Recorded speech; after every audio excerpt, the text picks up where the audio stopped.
Jeremy Corbyn is in talks to form a new independent MPs group. We're going to read into this more from the BBC, you guys. Let's go.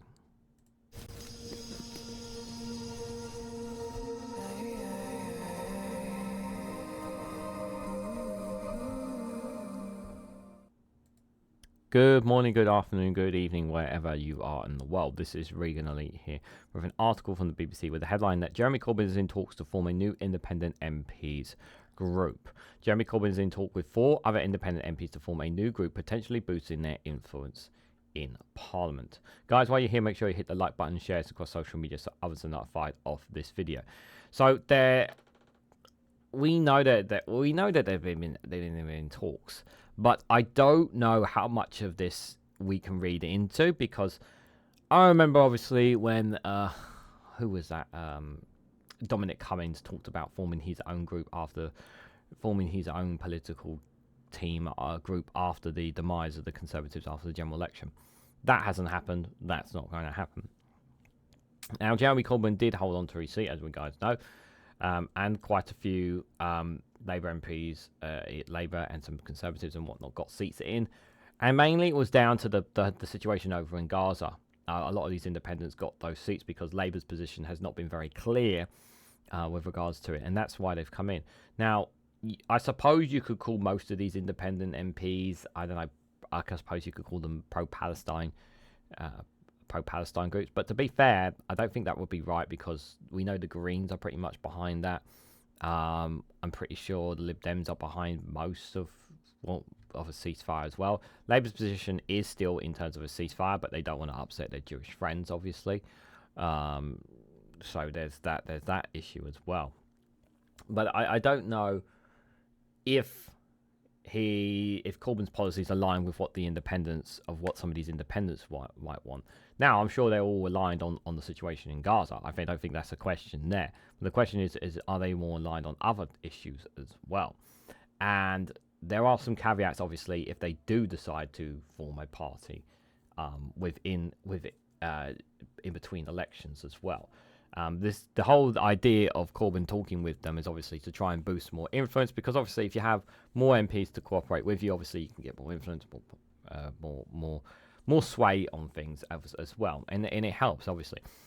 This would actually give them more influence. I don't know about influence, but it would probably give them more of a say on things than perhaps the Greens, because they would have 1 MP more if they was to form this kind of group. But has Reform really made an impact so far? Not too much. I'd say not too much. Has the Greens made much of an impact so far? I'd say not too much either, because of how low the MPs' numbers are. But that's not to mean to say that they still can't influence. They still can't obviously do the work in their constituencies, and that would apply to whatever political party or whatever constituency you are from. But is this a game changer? No, definitely not. Is this an attempt? Some people may even say that this is an attempt by Corbyn to try and hog the limelight, and you're perfectly entitled to make that comment down below if that's what you generally think it is. I will stress though that the article is a few days ago now, and I've not seen an updated one. So if someone can point me in the direction to an updated one, please do. But I think we shouldn't read too much into this, because I think if we heard a little bit more, maybe there might be something to this. But let's just go with what the BBC have had to say on this, you guys. So, 6 independent MPs that were elected at the 2024 general election, the most in modern history, including the former Labour leader. The potential grouping of 5 independents who all campaigned on the pro-Palestinian platforms would equal the number of Reform UK MPs and outnumber the Greens. Yeah, they would outnumber them by 1 though. While nothing has been formalised, Shockat Adam, who unseated Labour's Jonathan Ashworth to become the MP for Leicester South, told BBC the group was looking at options that would give us more access to levers of power. And this is exactly what all MPs should be looking to anyway. Easton, the former leader of the Democratic Unionist Party, the DUP, in the Northern Ireland Assembly, who was elected as an independent MP for North Down, is not part of the discussions the BBC understands. So they're not including Northern Ireland in this, apparently. Mr Corbyn and Mr Adams have been talking to fellow independents Ayoub Khan Adnan Hussain and Mohamed, if I mispronounce any names, I apologise, to explore options on how they can impact policy more effectively. All 5 beat Labour candidates in July's election with their pro-Palestinian stance in Labour supporting constituencies with large Muslim populations.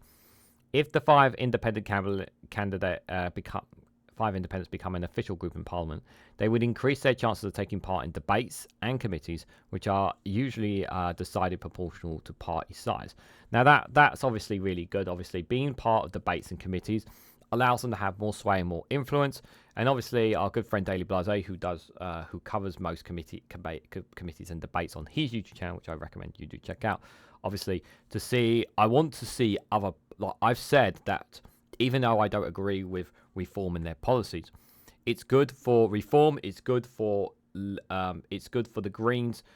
For them to take part in these committees and these debates. I think it's really, really important, and it should not just be dominated by the top 3 parties, Labour, Conservatives and Lib Dems all the time. I think it's very good, and it's very important for diversity on those committee hearings, especially because we want to hear different questions. We don't want to hear some of the same things that we always hear from political parties. We want to see something different, and I do think that those minor political parties can have a say.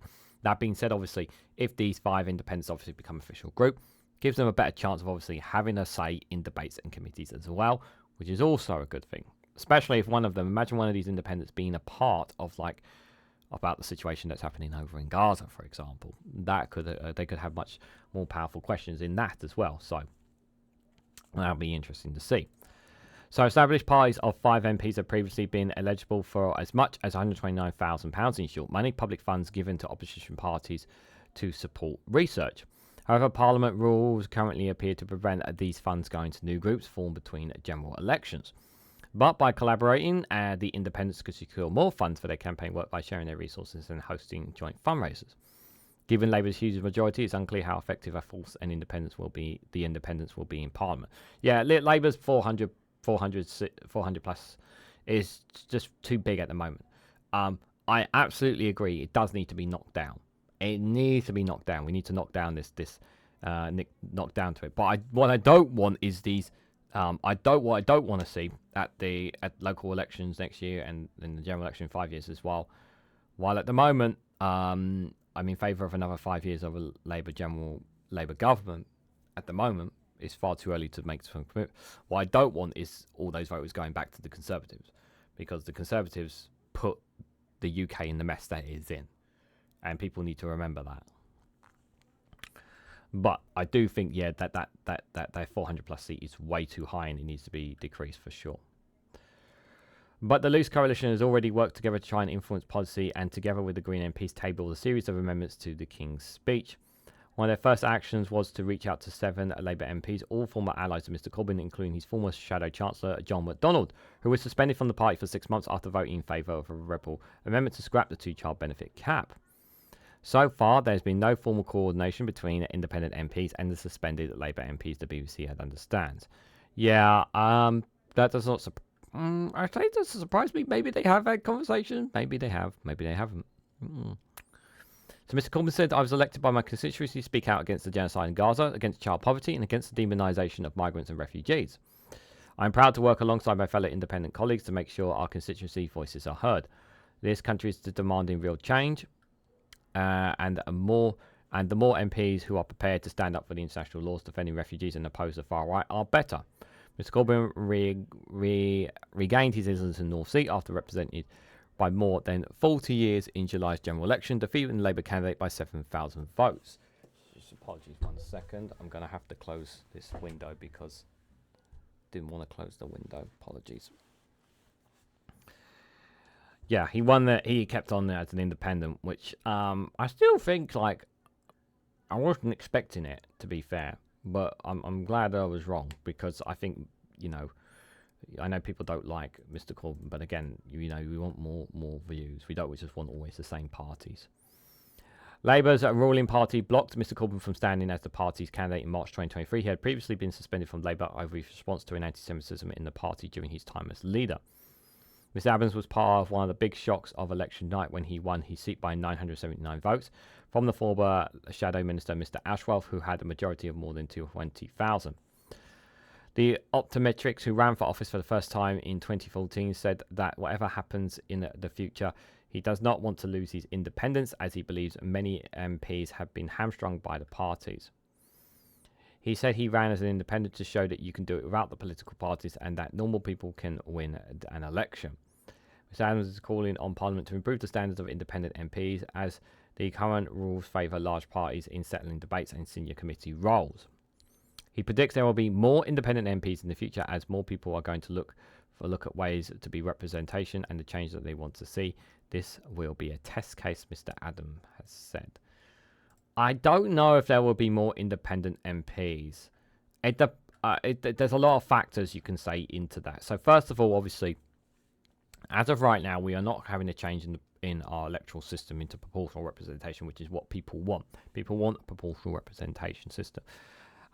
Whether we will get that in the future, I don't know. But that is something that Labour are under pressure to do at some point in the future. They're not going to do it in this Parliament, but if they win the next general election, there will be huge pressure for them to put it in their manifesto.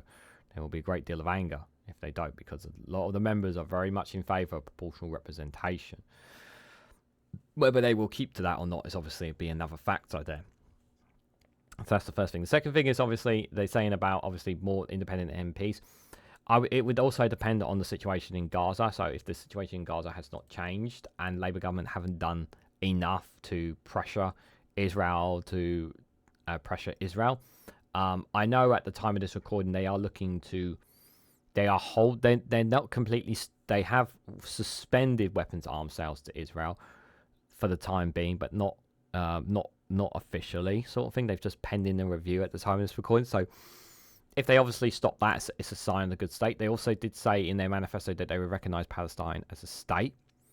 They haven't said that since they put that in their manifesto back in that. So while of course we want them to call out the Israeli government for the way they're handling and doing things in Gaza, and of course we want them to we want a ceasefire. Everyone wants that to happen. Could Labour do more? Should they be doing more? Again, leave me your thoughts in the comments down below on that.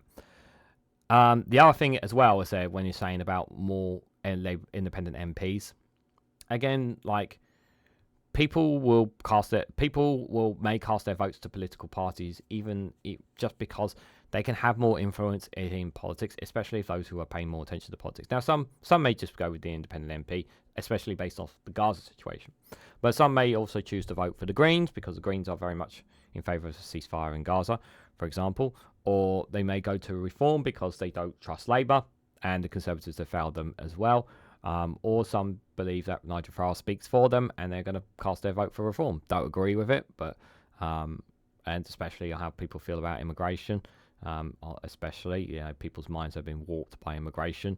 They'll cast their minds to Reform. So I don't see this wave of independent MPs coming through. A lot of factors have to take into account if that is to happen, and I don't see that happening. But I could be wrong. Maybe I'm wrong. Maybe we will get more independent MPs. Maybe at the next local elections, maybe we'll see something different. But what do you guys honestly think? What do you think about Jeremy Corbyn? What do you think about him setting up some kind of MPs group? Not an official party from the looks of it, but maybe they will set up a party in the future. Who knows? What do you guys honestly think about that? And about the possibility, the influence that they could potentially gain? Let me know all about that and more in the comments section down below. Now, if you found this video interesting, please hit the like button, we greatly appreciate it. Share it across social media so others are notified of this video. And subscribe, because it really does help support the channel. And if you want to go one step further, financially support me and the work that I do here, you can do so by becoming a YouTube member for as little as 99p. Or join me on Rumble or Patreon for exclusive content on those platforms. So thank you all so much for watching, and I hope to catch you all very, very soon.